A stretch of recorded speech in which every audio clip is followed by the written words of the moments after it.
Hi, I'm Yogi Roth, and welcome back to the Pulse of College Football right here on Fox College Sports. And it was a great weekend of college football as two teams competing for the national championship went down, and four teams have made their case to be in Glendale, Arizona for the BCS title game.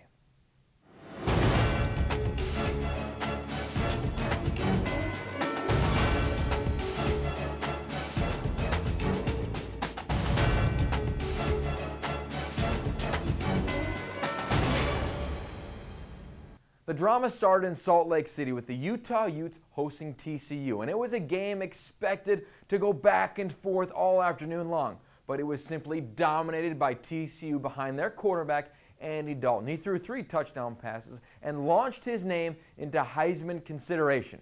Look for TCU to continue to run the table and make a great case for themselves to be in the BCS title game.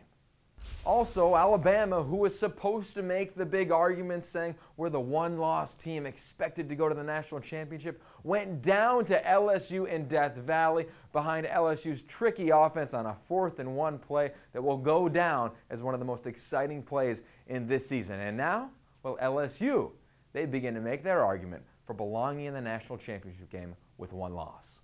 This weekend, Auburn faces a tough test against Georgia as they bring in their dynamic wide receiver, A.J. Green. It's going to be a good game, and it may have upset written all over it. But if Georgia wants to beat Auburn, they have to slow down their quarterback, Cam Newton. On how they plan on doing that, we bring in Georgia football expert Dean Legge from DogPost.com to weigh in.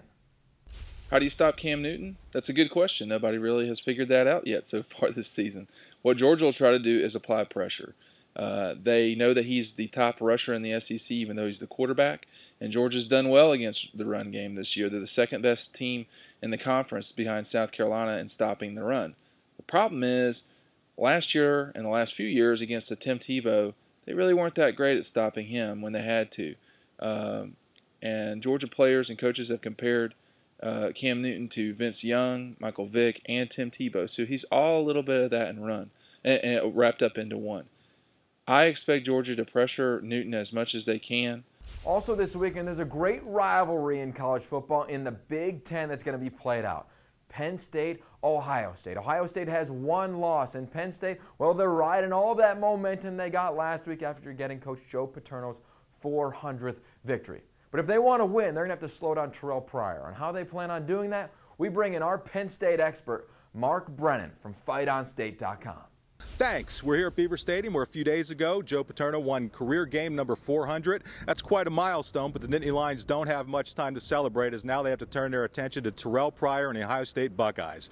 The question on everybody's mind here in Happy Valley, how to slow down a great athlete like Pryor.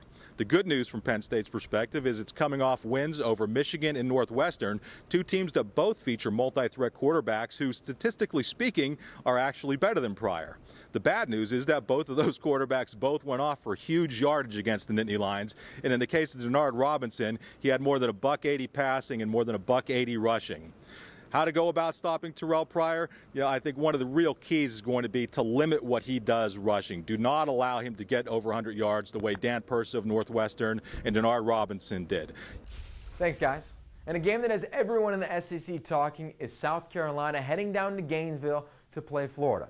We all know Steve Spurrier, the old ball coach, is the former alum of Florida, Heisman Trophy winner, and the former head coach, and led them to numerous SEC titles. The atmosphere will be incredible. My prediction, Stephen Garcia is going to play extremely well, and South Carolina will get a win in Gainesville over Steve Spurrier's old squad.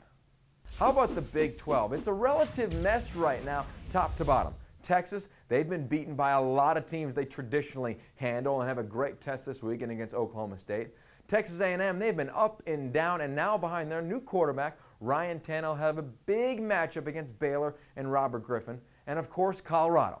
Dan Hawkins gets let go earlier this week, and that state of the program is in flux. They're going to have to focus and play really well this weekend against Paul Rhoades' fiery Iowa State squad. And we would be remiss to not take a moment and say thank you to Coach Joe Paterno of the Penn State Nittany Lions and his 400th win. Behind former walk-on quarterback Matt McGloin's 4 touchdown passes, they came back to beat Northwestern 35-21 at Beaver Stadium. An incredible atmosphere and a beautiful speech. Coach, thanks for everything you've done for college football.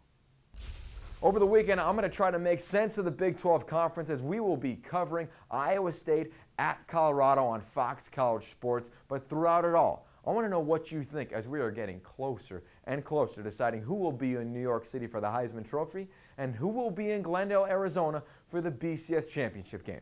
Give me a shout via Twitter at Yogi Roth as we are here giving you everything you want on college football right here with the pulse of college football on Fox College Sports.